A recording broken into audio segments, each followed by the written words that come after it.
dengan IPO emiten digital FUTR yang merupakan salah satu perusahaan yang berkembang dan berbisnis di dunia digital, khususnya advertising. Walaupun memang nggak hanya advertising, namun banyak sekali lini bisnis yang akan dikembangkan oleh FUTR. Salah satunya yang paling cukup menarik adalah mengembangkan teknologi metaverse yang terus akan dikembangkan di masa depan dan sudah ada timeline-nya dalam pengembangan. Selain itu, FUTR saat ini juga memiliki potensi yang bisa dikatakan selangit. Pertama, dari prospek pertumbuhan ekonomi digital Indonesia yang diperkirakan akan terus tumbuh hingga 10% per tahunnya. Kemudian juga dari hasil survei World Economic Forum menunjukkan bahwa 95% pelaku industri nasional telah mengadopsi Internet of Things. Artinya dari sisi pemasaran, dari sisi jualan, dari sisi akuntansi, para pebisnis di Indonesia, lini usaha di Indonesia sudah 95% sudah menggunakan alat-alat teknologi digital.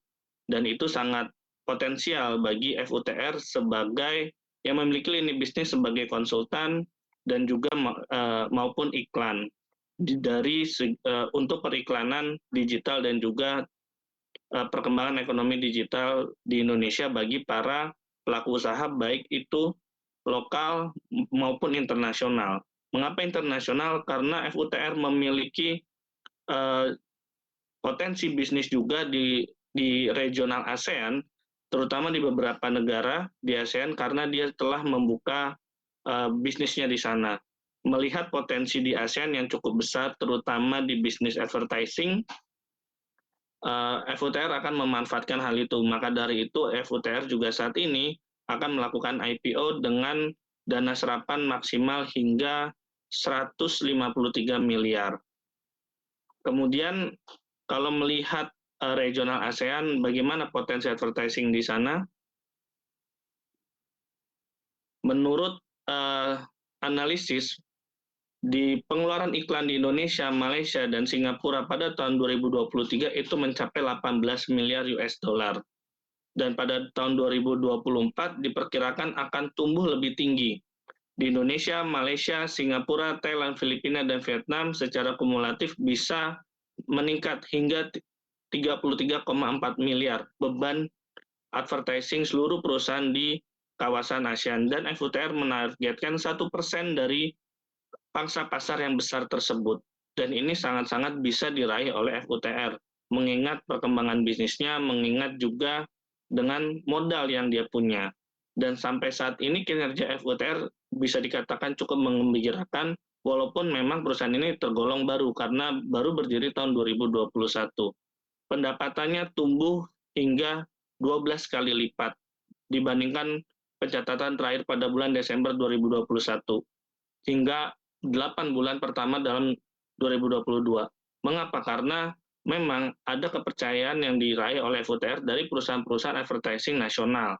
Dan ini yang kemudian mengangkat kinerja dari FUTR.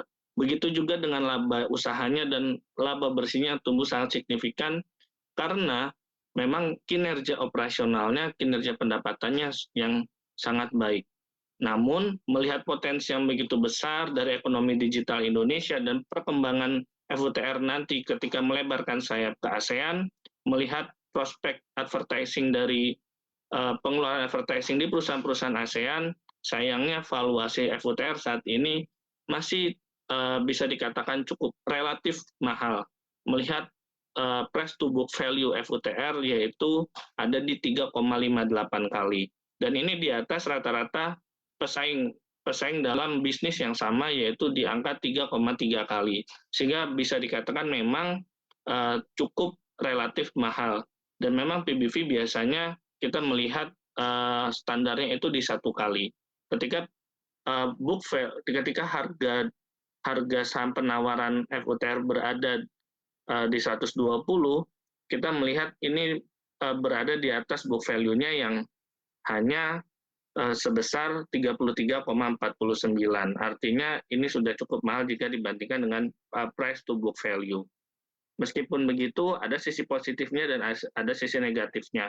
Dari sisi positifnya tadi potensi yang begitu besar, kemudian kinerja saat ini yang cukup baik, dan satu lagi ada pengembangan teknologi metaverse yang ini yang digadang-gadang akan menjadi teknologi berikutnya di masa depan dan akan digunakan oleh banyak orang. Setidaknya FUTR sudah memiliki timeline untuk mengembangkan hal ini. Jadi memang cukup menarik untuk dari segi lini bisnisnya.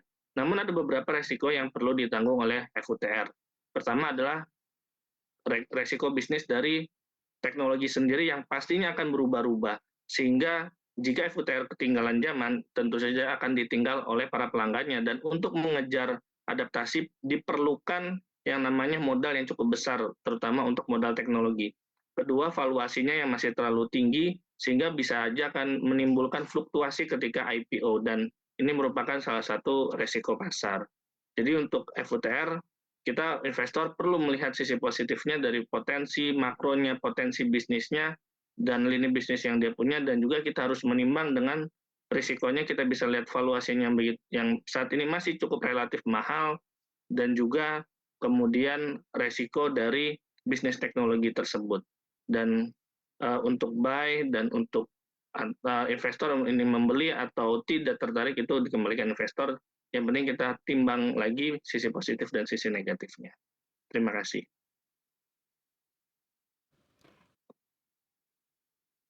Tas. Ya. Ya, Mas Robertus, terima kasih atas paparan Anda sebelumnya. Tapi kalau dibandingkan dengan peers-nya begitu ya, ini sebenarnya bagaimana prospek kinerja dari FUTR yang masih tergolong perusahaannya baru nih, belum nyampe 3 tahun. Kan kita tahu nih yang dana hasil IPO yang diperoleh ini mencapai 153 miliar rupiah. Bisa buat pengembangan nggak Ya, ini menurut Anda?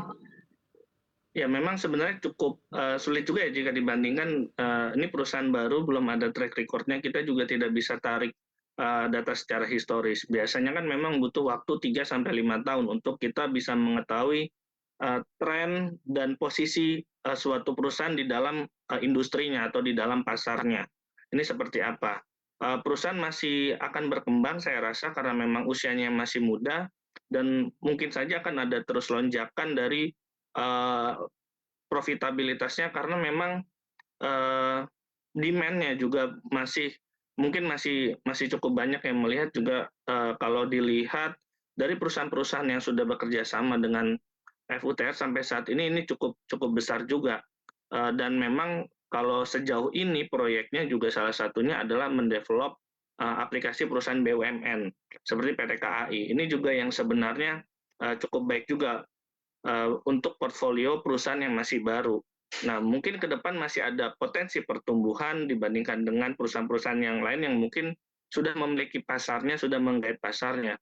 Jadi kalau dibandingkan dengan yang lain sebenarnya cukup tricky ya, karena FUTR masih sangat baru. Kita lihat kinerjanya secara historis ke belakang juga pun saya rasa akan kurang optimal.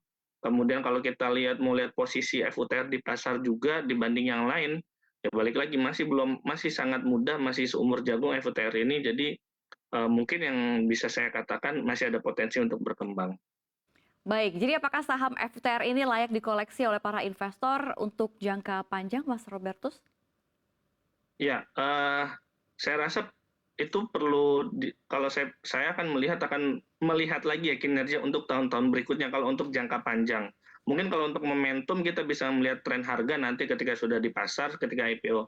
Namun untuk jangka panjang saya rasa butuh melihat konsistensi FUTR dalam mencetak laba, kemudian kita melihat bagaimana FUTR dapat mengembangkan bisnisnya yang ada di Indonesia, bahkan di regional yang seperti pada timeline-nya, kemudian bagaimana dengan industri ini sendiri, industri teknologi sendiri, apakah berkembangnya akan cukup pesat, atau kemarin hanya karena momentum dari perubahan perilaku masyarakat yang kemudian menggunakan alat-alat digital. Saya rasa untuk menilai FUTR untuk jangka panjang perlu waktu lagi ke depan untuk kita lihat trennya, konsistensinya mencetak laba, dan lihat posisi FUTR di dalam segmennya itu seperti apa. Apakah memang besar atau ini hanya momentum karena memang IPO dan lagi hype teknologi kemarin 2021, sehingga memang kalau melihat pertumbuhan pendapatan dan laba FUTR memang sangat signifikan. Untuk jangka panjang saya rasa perlu melihat beberapa tahun ke depan, namun untuk jangka pendek kita bisa melihat momentum harga nanti ketika sudah listing di Bursa Efek Indonesia. Baik, tentu saja kita nantikan pada saat FUTR ini listing di Bursa Efek Indonesia. Terima kasih atas penjelasan Ya. dan pemaparannya tim riset CNBC Indonesia Robertus Andrianto Sarin.